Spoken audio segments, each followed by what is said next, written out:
Well, hello, everyone. I'm Carolyn Cawley, and I'm president of the U.S. Chamber of Commerce Foundation. Thank you all so much for being with us at this program today. It means a lot to us because all of our work is focused on one thing, which is that we know what a job means to a person and a community and a family, and we're doing everything we can to help close that gap between people without jobs and jobs without people. And it's super to be able to spend time today with Mike Rowe. You, of course, know his name. You probably know all about his journey around America, looking at America's dirtiest jobs. What you might not know is that he's now on to a new show about how America's working and going around and talking to people about the work they're doing to get this economy going. So it's a perfect fit and a perfect conversation that we'll have. Welcome, Mike, and thanks for being here. Carolyn, thanks for having me. I'm going to do everything in my power to be as interesting as humanly possible. Well, you have one of the most interesting and frankly funniest bios that I've ever read. I loved hearing about your first job and how it got you on this journey. It sounds like you've been a champion of tradesmen and skilled trades for a really long time. Can you talk for a minute about your interest in this and how you became such an advocate? Sure. I mean, the short version is I came by it honestly. I grew up next to a guy named Carl Noble, who happened to be my grandfather. He only went to the 7th grade, but he could build a house without a blueprint. He could take anything apart and put it back together. He had that chip, that just allowed him to do any trade-related task easily and intuitively. That gene tragically is recessive. I did not get it. But I did grow up next to him. And as badly as I wanted to follow in his footsteps, he was the guy who told me from an early age, look, anybody can be a tradesman. It's really a state of mind. It's a way to approach whatever your job is. But you, my friend, these are his words, you, my friend, should get yourself a different toolbox. And to this day, I think it's the best advice I ever got. It was the advice that got me into the entertainment world. And I've been there for 40 years. But I've always approached what I do with the mindset of a tradesman, a jobber. I have a great appreciation for tasks with a beginning and a middle and an end. The feedback that comes from that kind of work is easy to overlook and impossible to overstate. And it's one of the things I've learned over the years working shoulder to shoulder with these men and women. As a group, they know something the rest of us have forgotten. And it's something worth ruminating on. They sure do. We have a lot of conversations and we host a lot of summits like this to examine the workforce problem. And a lot of people will talk about the demand problem or the supply problem or the skills problem. I've heard you talk about the misperception problem. Sure. Right? Is that something you've encountered a lot as you went around and really dug into these jobs? Oh, it's endemic. If you're really trying to get this thing distilled, and if you're trying to answer the question, why do we have nearly 11 million open positions right now? And why are we still lending money we don't have to kids who will never be able to pay it back to push them into a 4-year degree? I mean, the irony is just heartbreaking because so many of those open positions don't require the very credentialing that we're currently obsessed with. You can start to see the tautology at work here, but fundamentally it is myths and misperceptions and stigmas and stereotypes that affirmatively conspire to keep millions of people from giving these opportunities an honest look. So in my world, the first thing you have to do is entertain. You have to do something that's going to get people to watch. But once they're watching, there are a lot of ways you can confront those stereotypes. And there are a lot of ways without lecturing, without a polemic, without a sermon, that you can make a more persuasive case for why these opportunities have so much value. And in a nutshell, that's what Dirty Jobs aspired to do. That's what my current show aspires to do. That's what my foundation does. Honestly, Carolyn, I've been doing the same show for the last 20 years. I just changed the title every 7 or 8 years, but the mission is the same. What are some of the most common misperceptions or stereotypes or judgments that you encountered? That you can't make a great living mastering a trade. My foundation, so far this year, we give away $1 million a year, specifically to people who want to master a skill.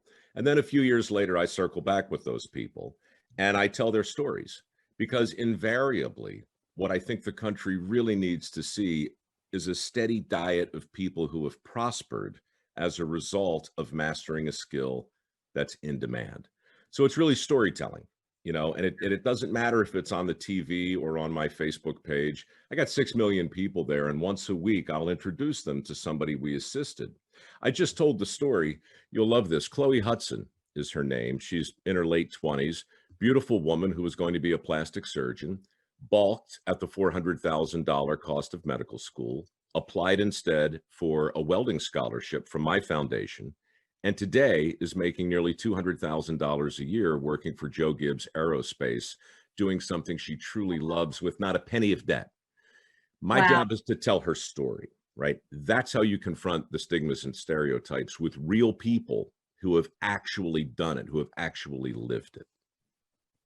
Well, consider it a standing invitation to come back one day with her. I'd love to meet her. You will love her. In fact, we just did a documentary on her. It's called Trading Up, and everybody will love it, right? We did it in conjunction with Prager University, but it's just a quick 20-minute look at a non-traditional face of success in the welding community. And that's Yep. the other thing we have to do. We have to, when I talk about stereotypes and stigmas, I'm talking about, if I say plumber, the image that comes to your mind, he's a 300-pound dude with a giant butt crack. That's Yep. not the plumbers. Yep. That there's so much more to it. 6-figure jobs, balanced lives, satisfied work environments. It's all there. We just have to do a better job of telling their stories. Well, we need more of that. Speaking of your foundation, I read that you have a really focused intent on work ethic. Mhm. And that just seems to me like a highly specific value-driven piece of the scholarship. And so I'd love to just ask you to talk about that. It sounds like you got some of that from your grandfather. I think I did. Work ethic, delayed gratification, a positive attitude. These are the pillars, and this isn't new. Most of us who grew up with a work ethic will be familiar with all that. How those concepts became the enemy fascinates me, because they have become the enemy today. You can look in so many different cases, and you can find people affirmatively opposed to things like personal responsibility and work ethic. I don't want to be a scold about it, but I felt like somebody needed to make a case for those old bromides and platitudes, because they matter. And besides, there are athletic scholarships out there and endless academic scholarships and artistic scholarships. We Yeah. wanted to do something to identify and celebrate people who were really affirmatively interested in showing up early, staying late, and mastering a skill that's in demand. Not a skill that they necessarily identified as their wish fulfillment, not a skill that lines up with their notion of a dream. With respect, I don't care about any of that. My dream, remember, was to follow in my granddad's footsteps. I couldn't do that. I had to zig and zag. And as it turns out, when I found the thing I was competent at, it wasn't the thing I had aspired to do. I had to work at it until those things lined up. That's a part of work ethic too. So Yeah. we've awarded about $5.5 million through work ethic scholarship programs. And at the risk of shameless pluggery, I would invite your audience to check them out at mikeroweWORKS.org. Please recommend a scholarship to anybody you know who wants to learn a skill that's in demand. It's what we're all about. Well, thank you. Will do. We've been preceded on this program today by a couple of bold-faced name CEOs, the Secretary of Labor, a union leader. And I think that you're bringing something to it that is quite different, which is storytelling, as you called it. What story would you tell to business leaders and employers who are struggling to fill these jobs today? I think I would remind them that in this binary time in which we find ourselves, it's very tempting to look at every problem in terms of this or that, blue collar or white collar, right? Labor or management. It's a very limiting way to think, in my view, because the skills gap is not just about, as you said in the intro, finding jobs for people and people for jobs. It's reminding the other 300 million people in this country the degree to which they're reliant on the people we're talking about. Yeah. And that is where I think the great disconnect lives today. And that disconnect is part of the thing that makes it so difficult for so many companies to recruit effectively. Yeah. We're not properly gobsmacked when we flick the light, when we flick the switch and the light comes on, or when we flush the toilet and the poop goes away, right? These things are miracles. And so much of what's happening in the construction industry and so much of what's happening out there, I think we've seen over the last year and a half of lockdowns, how dependent we are upon this evolving definition of essentiality.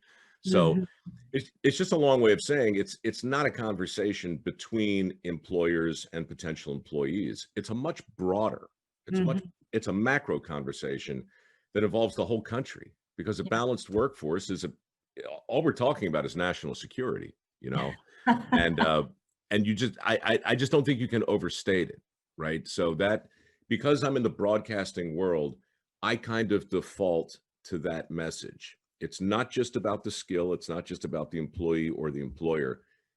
It's about all of us. Yeah. And, this is a mosaic. It's like it's like a thread on a quilt. If you tug it, you'll see all kinds of weird ripples. Yeah. and that's what we're seeing in our economy. That's what the skills gap is. It's a thread in the quilt that's come loose. Well, as we often heard during the pandemic, everyone's job is essential to their family, right? And their community. It's ironic for me, because Dirty Jobs was the mother of all essential working shows. And for years, I made the point that essential workers were those who labored out of sight and out of mind and did something that we all benefited from. I've changed my way of thinking. That word's dangerous. We're all essential to somebody, even if it's just ourselves. And there are no jobs that I've ever seen anywhere that aren't essential. Yeah. But the language, Carolyn, it matters. Essential is just one example, but higher education is another. When we start talking about education that's higher, we immediately presuppose that there's a whole bunch of other opportunities that are lower. Like apprenticeships, like trade schools, like community colleges. All of this is of a piece. And the way we think about education, the way we think about the definition of a good job, those things are in our control. There's a long list of stuff we can't control, but those things we can, and we have to. Well, thank you for the work you do. It's really been great to talk to you. Can we do a quick lightning round? I just have some fun questions I want to ask. I thought that was the lightning round. Okay, quick. All right. When you were doing dirtiest jobs, what was the dirtiest job that you did? Like, where did you just get the most filthy? Well, we did 300, and it's tough to beat replacing a ruptured lift pump, which resides in the bottom of a 5-story silo in a wastewater treatment plant. When the lift pump ruptures, the silo fills with poop because people keep flushing their toilets, and men in woefully inadequate Tyvek suits must doggy paddle to the ruptured pump. I climbed up on this thing. They lowered a cable from a crane, and I hung on for dear life as they winched the whole 4-ton motor out of that lift pump chamber. And Carolyn, the sound a ruptured lift pump makes when it breaks a seal of poop that's been holding it to the floor, that'll haunt your dreams. I would say that was a dirty job. Okay, if you could be a skilled tradesman, if you had to stop TV and stop storytelling and stop being a star, what would you be? I build bridges. Is that right? Yeah, there's just something so elegant. I'm looking out here at the Golden Gate Bridge, and I've worked on the Brooklyn Bridge, and I've worked on the Mackinac Bridge, and those people who work on those bridges, it never stops. Painting a bridge, it takes 3-4 years, and as soon as you're done, you start over at the beginning. But building the bridges, the riveting, the steel, the iron. There's so many different construction trades that come to bear with all of the engineering and all of the sweat and all of the, plus metaphorically, I like it, you know, Yeah. in a world Right. where we're profoundly disconnected from so many things. Bridges, they make sense to my brain. Thank you so much for your time. One Sure. last question. Will you come back sometime? Oh, I don't think so. Yeah. Are you kidding me? Of course I'll come back. I'll come back later in this presentation if you want. I'll come back tomorrow if you'll have me. I love you guys. We're going to continue this conversation, and really, I'd love to meet some of those scholarship recipients. I think they're really role models for all of us. So thank you for what you're doing. I've only got 1,400, so careful what you wish for. I'll provide you with a list of names. You got it. Done. Take good care. Thanks a lot, Mike. Bye-bye.